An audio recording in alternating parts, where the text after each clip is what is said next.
Bismillah ar-Rahman ar-Rahim. In the name of Allah, the Compassionate, the Most Merciful, to all of our viewers out there, Assalamu alaikum wa rahmatullahi wa barakatuhu. May the peace and blessings of Allah be upon all of you. And we're glad that you're joining us one more time in the intersection of faith and reason, where our guest is Dr. Jafar, Sheikh Idris. Dr. Jafar, it is good to be with you again, sir. Thank you. Last episode, we were talking about the rational arguments for the existence of God. And you spoke about Ibn Taymiyyah's views as well as others. And you just chose to speak about how Ibn Taymiyyah elaborated on that. And you gave us a summary of 5 or 4 different points that he mentioned. I believe it was the innate nature, that it is in the innate nature of humanity to believe in the existence of Creator. You spoke about the ayahs. And then you spoke about the cosmological argument there. And interestingly, you said that the Quran does not argue much for the existence of God, but mostly it's ayat leading to the need to worship of Allah subhanahu wa ta'ala. And I believe you also said that contemporary physics actually falls into the 2 options that Allah gave in the Quran. No, I didn't say physics. I said that the atheists, right, the atheistic physicists, and even atheistic philosophers, they find that they have no choice. If you say there is no creator, then you have no choice except to say either that things came out of nothing or that they created themselves. And I found that some of them do say this. And I think we do have a quote. You quoted one of them, I believe, Davis. Yes. Well, Paul Davis, yes, in his book, Physics, God and the New Physics. Yes, that is a he quotation. actually proposes what the Quran said. I believe you quoted that last time in Surah At-Tur. أَمْ خُلِقُوا مِنْ غَيْرِ شَيْءٍ أَمْ هُمُ الْخَالِقُونَ. Yes. Were they created out of nothing, or are they the creators of themselves? So he opts for the first one. He says, yes, they were created out of nothing. As ludicrous as that may sound. And he is a great physicist. And he's arguing for this. Yes. Well, let's see. Because some people, if you insist for some reason that there is no creator, then you find yourself falling into this trap of saying something that is completely irrational. No. Completely irrational. Yes, no. Remember, rational is what we're talking about. No. Let me just quote what he said, and I'm reading a small quote here. He said, and I quote, "No scientific problem is more fundamental or more daunting than the puzzle of how the universe came into being. Yeah. Could this have happened without any supernatural input? Quantum mechanics seems to provide a loophole in the age-old assumption that you cannot get something for nothing. Physicists are now talking about the self-creating universe, that a cosmos that erupted into existence spontaneously." You see, does this make any sense? Interesting. A cosmos that erupts, what does it mean? He's just using words. Erupts. What is it that erupts? And he does actually say that. He said it's a self-creating universe. It erupts into existence out of nothing. He could have said, it doesn't erupt. Where would it erupt from? Yes. So if you insist on the claim that there is no creator, then you have to. Some thinkers have a psychological explanation for this. For the fact that some physicists deny the existence of the creator. Interesting. Yes. One of them said that they don't want anyone to interfere with the discipline. They want themselves to be the people who explain everything. Because if you say that this was created by a God, then it is the God who who runs the universe. It is He to whom people will turn. They don't want this. They want to be the people who are responsible for the universe. And in the philosophy world out there, on the physics world, is he considered to be, is this theory gaining any ground? Of course, this is not a scientific theory. People, I think, I am glad you said this, because, and he himself, to be honest to him, in the introduction to his book, he says, and I am not speaking as a scientist, because this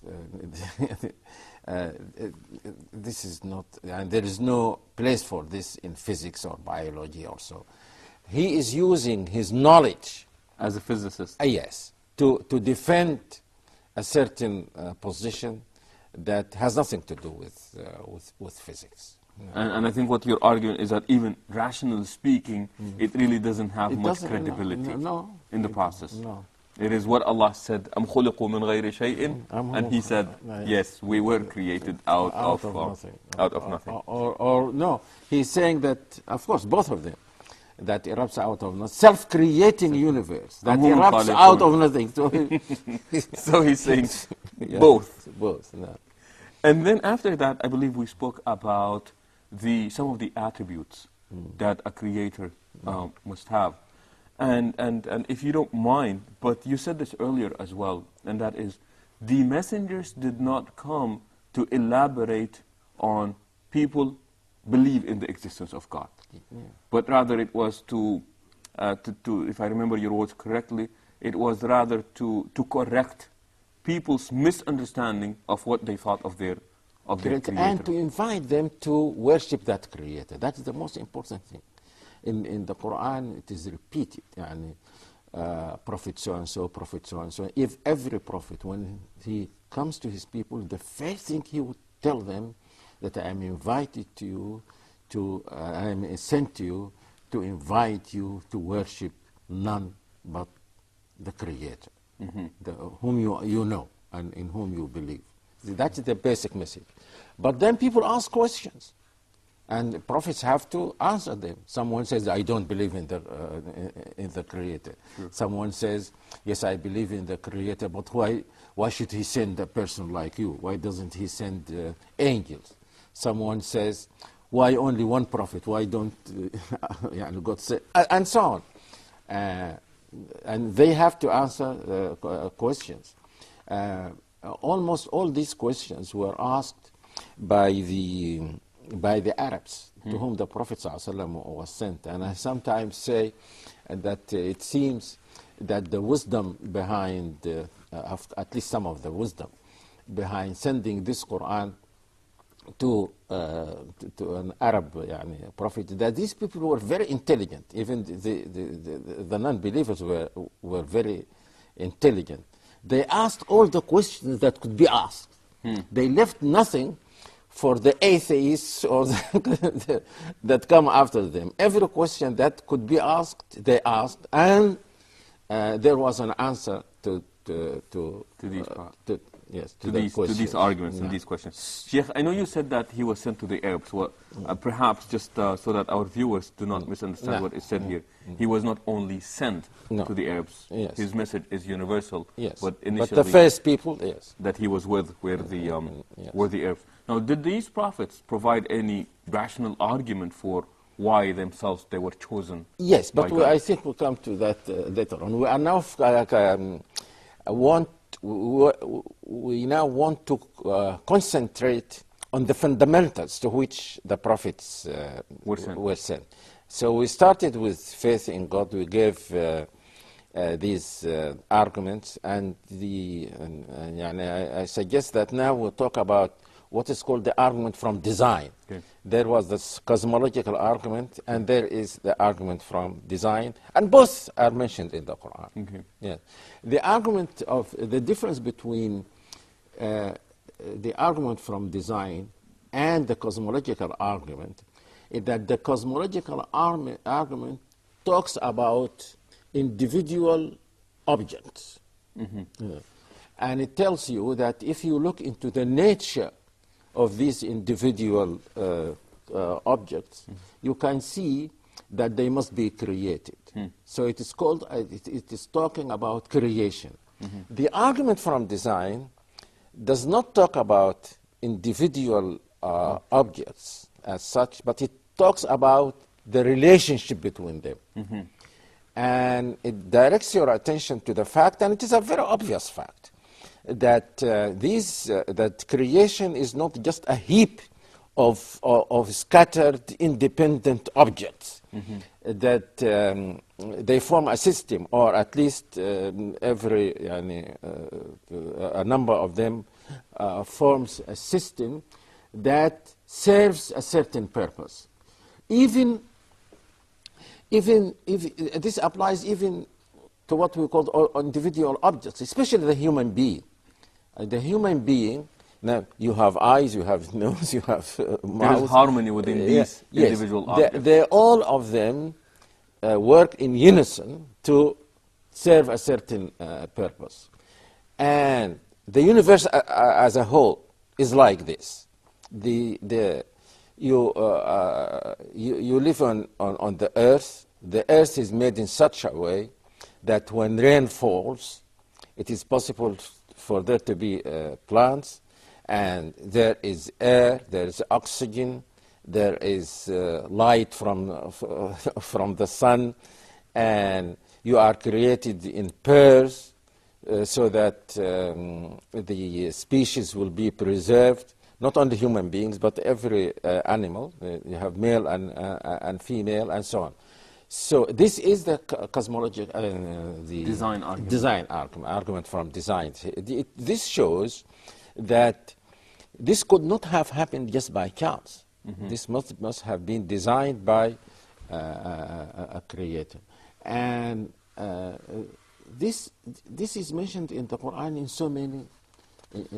so many places.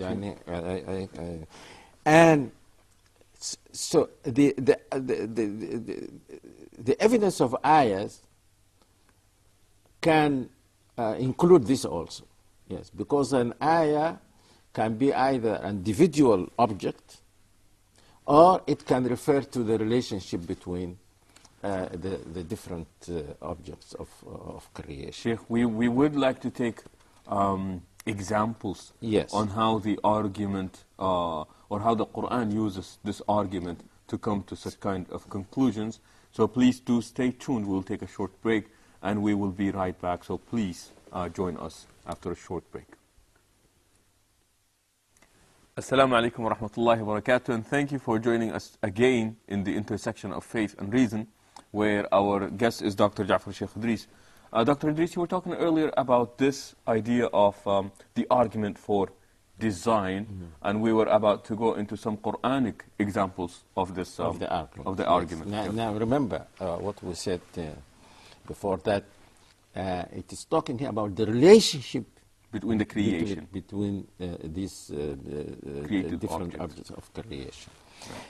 You have in chapter 78, verses 6 to 16, أَلَمْ نَجْعَلِ الْأَرْضَ مِهَادًا, have we not made the earth, it says in the Quran, mihada.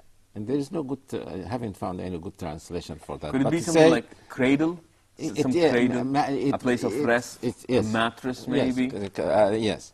But what does it mean? It means that the earth is like, like a bed or so. For a resting place, a lodging place. He did not make the earth of steel, say, or or some metal or so. So it made it mihada.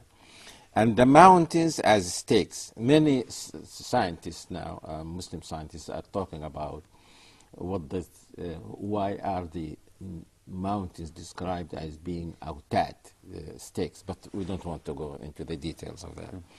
And we have created you in pairs. He did not say that we created you. Created you in pairs. خلقناكم أزواجا. And have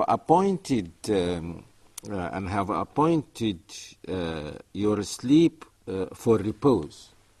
That's the purpose behind sleep. And have appointed the night as a cloak. Yes. And have appointed the day for livelihood. And built above you 7 strong heavens. and have appointed a dazzling lamp, that is The sun. the sun, and have sent down from the rainy clouds abundant water, thereby to produce grain and plant and gardens of thick foliage. We're talking about rain here. Yes. So there are many, this is only one example. There are many verses in the Quran. Perhaps you can also remember some of them. Sure. I remember, for example, in Surah Taha, when Moses was speaking to the Pharaoh and he said, tell me about your God. And Musa alayhi salam seems to allude to this, الَّذِي أَعْطَى كُلَّ شَيْءٍ خَلْقَهُ ثُمَّ هَدَى. No. He has given each creation its shape or mold, and then also gave it guidance. And then he goes on to say, الَّذِي جَعَلَكُمُ الْأَرْضَ مَهْدًا وَسَلَكَ لَكُمْ فِيهَا سُبُلًا. Again, created this earth. Sheikh, what I hear here is that the word جَعَلَ, it's not by design, but it's not happening haphazardly. It was meant to be so. That way. Yes. Yes. Now, this is the very obvious, these are the obvious facts that everyone can see, that there is a relationship between the different kinds of creation. But some scientists now tell us something very interesting. They say, according to the Big Bang theory, that the universe... I'm sorry, Sheikh, but before you go on, if you can explain what that means, the Big Bang theory, so that we may Big Bang keep up theory with... says that all this creation that we see was not there. It came from nothing. We don't know, and apparently it came from nothing. But then this is not as rationally accepted to say that it came from nothing. But what they are saying is that there was something like a primeval atom, and that exploded. And from that explosion, everything was formed. Including us, animals, everything out there.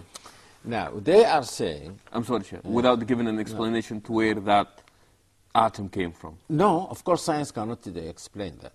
Okay. And that's why it opened the door for questions, for religious questions.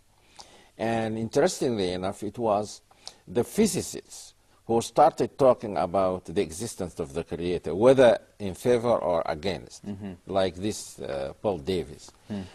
Before that, before the Big Bang, it was thought that matter was eternal, and therefore it doesn't need any explanation, any creation or so. And it was thought by some that the question of the existence of God and has been proven to be, and there's no God because matter is eternal. Sorry to interrupt, but I remember when I was at school, we were made to memorize this a quote, المادة لا تفنى ولا تستحدث. ولا تستحدث. Yes, that matter is neither created nor does it come to nor destroyed. Yes. In fact, this has never been true, even before the Big Bang. When I tell, by the way, this is an example of something that is in science, but is not scientific. There is no scientific proof for this. This is something like an assumption. And perhaps, interestingly enough, in fact, this was a Greek belief. And this shows you how culture influences people's conceptions, even when they come to science. And some philosophers said that there is no need for this. All that science is saying is that matter is conserved. Matter is conserved. And he says that there is no contradiction between saying that matter is conserved and that it can be created and destroyed. And he gave the example of something like this. Say, there is a hole here, small hole. I pour water from the top, and the same amount of water drips down there. So the level of the water will be the same. The same, in spite of the fact that creation and destruction. And this one was not a believer or so, but he just said that this is not true. And even Newton, who is described as being the greatest physicist in modern times, he was a believer. And he did not say that atoms came out of nothing. He said that I believe that the Lord God created atoms in such a way that they, when they come together, they form molecules, and from molecules you have molecules of water, molecules of this, molecules of that. And so he was not an atheist. Some people use scientific facts to support their atheistic views, and we can use these facts to support the theistic view. So the anthropic principle says that the world was created from the beginning in such a way that people like us it supports the creation or whatever of people like us. And I can quote something from a very famous physicist who is sometimes called the Newton of modern times. Perhaps you know the name Hawkins, who wrote the famous book A Brief History of Time. He says that this means that the initial state of the universe must have been very carefully chosen indeed. If the hot Big Bang model, there are certain models of the Big Bang. He says if this is true, the hot model, right back to the beginning of time, it would be very difficult to explain why the universe should have begun in just this way, except as the act of a God. And I think he's not a believer, but this is what he says. And he says that if the rate of the expansion of the universe after the Big Bang, if there was a very minute change in that rate, the universe would not have been the way it is now. The way it is now. So some believers add this to the argument from design. From design. No. Sheikh, of all these 4 or 5 different arguments, which one does the Quran elaborate most on? I think it is the argument from design. The argument from design. Now, some Muslim intellectuals like Ibn Rushd, the philosopher and lawyer and so on. Ibn Rushd, isn't that Averroes? Averroes. He was of the belief that the argument from design talks about the attributes of God. It is not an argument for the existence of God. Or the existence of God. But some other theologians, including Ibn Taymiyyah, said, no, it is both. Because if it says that the universe is designed in this way, it could not have come by chance. There must be a creator. There must be a creator. So it serves both purposes. It tells you about God's existence and about his attributes. At the same time. At the same time. Many of the attributes of the creator can be deduced from, can be seen in his creation. So it has both of them. And I believe, if I remember you correctly, one time you said that, and in Arabic it was very poetic, that the way we know about God is either through al-kawn al-manzur or al-kitab al-mastur. No. The world that is observed, or the revelation that is now read. Yes, and this is why we said also that one of the evidence for the existence of the Creator are His words. So it is creation and revelation. Creation and revelation. Creation points to the Creator, and revelation points to the speaker. This speaker must be the Creator. So they are both an argument for the existence of the Creator. Sheikh Jafar, as always, it is such a great pleasure to be with you. And like I said, it seems that the more interesting this is getting, the time just keeps getting passing by us faster and faster. But we're glad that you were joining us for this part of our program, hoping that you would join us again next time we meet, inshallah. And until then, we say Assalamu alaikum wa rahmatullahi wa barakatuhu, and so long.